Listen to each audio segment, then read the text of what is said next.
আজকে চলে এলাম আমি আর একটি নতুন ভিডিও নিয়ে। এই ভিডিওর মাধ্যমে আমি দুটো বিষয় তুলে ধরার চেষ্টা করব আপনাদের সামনে, আপনারা যাতে খুব সহজেই বুঝতে পারেন। প্রথম নম্বর যে বিষয়টি রয়েছে, মাসিকের কতদিন পর সহবাস করলে আপনি সন্তান জন্ম দেবেন বা গর্ভবতী হবেন। এবং দ্বিতীয় নম্বর যে বিষয়টি রয়েছে, একটি নির্দিষ্ট সময়ের পর সমস্ত মেয়েরাই বাচ্চা জন্ম দেওয়ার জন্য হরমোন সিক্রেশন শুরু হয়। এই হরমোন সিক্রেশনের মাধ্যমেই গর্ভাশয়ের মধ্যে ডিম্বাণু তৈরি হতে থাকে। সেই ডিম্বাণু যদি বাচ্চা তৈরি করার জন্য উপযোগী না হয়ে থাকে, তাহলে সে বুঝবে কি করে? কি এমন টেস্ট রয়েছে যেই টেস্টের মাধ্যমে বোঝা যায় যে গর্ভের মধ্যে যে ডিম্বাণু রয়েছে তা বাচ্চা জন্ম দেওয়ার জন্য উপযোগী নয়? এমন কিছু কিছু ব্লাড টেস্ট রয়েছে যার মাধ্যমে এই সব কিছু বোঝা যায়। আপনি যদি ভিডিওটি না দেখেন তাহলে অবশ্যই বুঝতেই পারবেন না। নমস্কার বন্ধুরা, সবাইকে হেলথ গাইড চ্যানেলের পক্ষ থেকে অসংখ্য ধন্যবাদ জানাই। আপনি যদি আমার চ্যানেলে নতুন হয়ে থাকেন তাহলে চ্যানেলটিকে অবশ্যই সাবস্ক্রাইব করে পাশে থাকা বেল আইকন অন করে রাখবেন, যাতে নতুন ভিডিও আসার সঙ্গে সঙ্গে আপনি সেটা দেখতে পান। যদি কারোর কোনো প্রকারের কোনো প্রশ্ন থাকে তাহলে অবশ্যই কমেন্ট করুন, আমি অ্যান্সার দেওয়ার চেষ্টা করব।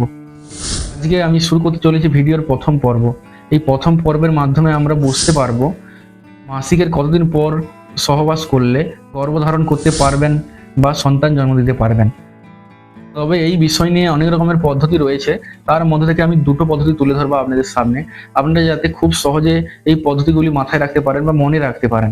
এই পদ্ধতি এমনই সহজ, গ্রাম থেকে শুরু করে শহরের সমস্ত মানুষ একবার এই ভিডিওটি দেখলে তার মধ্যেই মনে রাখতে পারবে। প্রথম নম্বর পদ্ধতিতে আমরা বাচ্চা জন্ম দেওয়ার সঠিক সময় জানতে পারবো। এই পদ্ধতিতে আপনাকে অবশ্যই মনে রাখতে হবে, আপনার যেদিন থেকে মাসিক চক্র চালু হবে সেই দিন থেকে প্রথম 7 দিন পর্যন্ত আপনাকে কোনো প্রকারের কোনো সহবাস করা যাবে না। কারণ এই সময় আপনার শরীর থেকে নষ্ট ডিম্বাণুগুলি বেরোতে থাকে মাসিকের মাধ্যমে 5 দিন ধরে। আর 2 দিনের মধ্যে গর্ভাশয় পুনরায় প্রস্তুত হতে থাকে নতুন ডিম্বাণু তৈরি করার জন্য। তাহলে বুঝতেই পারছেন এই 7 দিন আপনাকে কোনো প্রকারের কোনো সহবাস করা যাবে না। তাহলে কোশ্চেন থাকবে, আপনি কখন করবেন? প্রথম 7 দিন বাদ দেওয়ার পরে 8 থেকে 19 দিন, এই সময়টি হলো বাচ্চা জন্ম দেওয়ার জন্য পারফেক্ট সময়। কারণ এই সময়ের মধ্যে নতুন ডিম্বাণু গর্ভাশয় থেকে বেরিয়ে এসে ডিম্বনালীতে উপস্থিত থাকে, আর ছেলেদের শুক্রাণু গিয়ে ডিম্বাণু ও শুক্রাণু মিলিত হয়েই বাচ্চার জন্ম দেয়। তাহলে বুঝতেই পারছেন কোন টাইমটা আপনার জন্য পুরো পারফেক্ট। আপনাকে অবশ্যই মনে রাখতে হবে 8 থেকে 19 দিন। এই 8 থেকে 19 দিন এই সময়ের মধ্যে আপনাকে সহবাস করতে হবে যদি আপনি বাচ্চা নিতে চান। দ্বিতীয় নম্বর যে পদ্ধতিটি রয়েছে, এই পদ্ধতির মাধ্যমে আপনি দেখতে পাবেন মাসিক চক্র শেষ হওয়ার পরেই আপনার যোনির 4 রকম অবস্থা লক্ষ্য করতে পারবেন। প্রথম নম্বর যে অবস্থা আপনি লক্ষ্য করবেন, মাসিক চক্র শেষ হওয়ার পরেই যোনিপথ শুকনো শুকনো হতে থাকে। এই সময় যদি আপনি গর্ভধারণ করার জন্য সহবাস করেন তাহলে তার পার্সেন্টেজ খুবই কম থাকে, 0% বললেই চলে। দ্বিতীয় নম্বর যে অবস্থা লক্ষ্য করে থাকবেন, আপনি দেখবেন যোনিপথ হালকা ভেজা ভেজা হতে থাকে, আপনি চোখে দেখতেও পাবেন না আর হাতে ধরতেও পারবেন না। এই সময় যদি আপনি সহবাস করে থাকেন গর্ভবতী হওয়ার জন্য তাহলে তার সম্ভাবনা থাকে 1.5%। এই 2 রকম অবস্থা সবার মধ্যে নাও দেখা দিতে পারে। যাদের খুব কম টাইমের মধ্যে মাসিক চক্র শেষ হয়ে যায় তাদের মধ্যে 2টি অবস্থা মাসিক চক্র হওয়ার সঙ্গে সঙ্গেই শেষ হয়ে যায়, এই জন্যে তারা দেখতে পাবে না এই 2টি লক্ষণ। তৃতীয় নম্বর যে অবস্থাটি রয়েছে, এই অবস্থাতে আপনি লক্ষ্য করতে পারবেন আপনার যোনিপথ দিয়ে খুব ঘন ও মোটা সাদা স্রাব বেরোতে।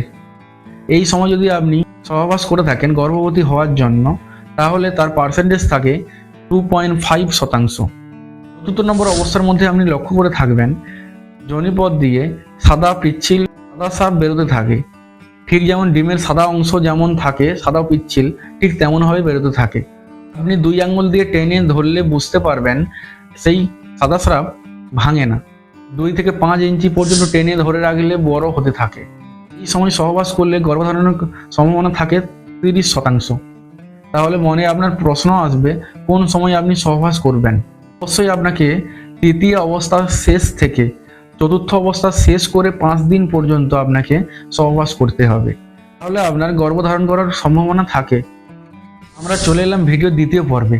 এই পর্বের মাধ্যমে আপনারা জানতে পারবেন গর্ভের মধ্যে যে তৈরি হওয়া ডিম্বাণু তার সম্পর্কে জানতে পারবেন যে সেই ডিম্বাণু বাচ্চা তৈরি করার জন্য উপযোগী কিনা। অবশ্যই গর্ভের মধ্যে যে ডিম্বাণু তৈরি হয় সেই ডিম্বাণু সম্পর্কে জানার জন্য এমন কিছু কিছু ব্লাড টেস্ট রয়েছে যার দ্বারা আপনি বুঝতে পারবেন যে গর্ভের মধ্যে যে তৈরি হওয়া যে ডিম্বাণু রয়েছে তা বাচ্চা জন্ম দেওয়ার জন্য উপযোগী কিনা। সেই ব্লাড টেস্টের মধ্যে প্রথমে যে ব্লাড টেস্টটি রয়েছে তা হলো এমএইচ, অ্যান্টি মুলারিয়ান হরমোন।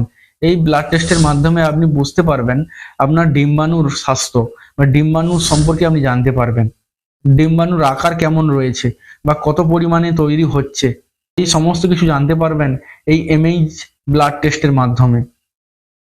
দ্বিতীয় ও তৃতীয় নম্বর যে ব্লাড টেস্টটি রয়েছে সেই দুটো ব্লাড টেস্ট হলো এফএসএইচ ও এলএইচ। এই দুটো ব্লাড টেস্টের মাধ্যমে ডিম্বাণুর উৎপাদন ক্ষমতা জানা যায় ও মাসিক চক্রের সাইকেল নির্ধারণ হয় এই দুটি হরমোনের প্রভাবে। যদি ভিডিওটি ভালো লেগে থাকে অবশ্যই চ্যানেলটিকে সাবস্ক্রাইব করে একটা লাইক করে যাবেন। পরের ভিডিওটি আরো গুরুত্বপূর্ণ হতে চলেছে। আপনি যদি পরের ভিডিওর জন্য ওয়েট করতে থাকেন তাহলে অবশ্যই কমেন্ট করে আমাকে জানাবেন।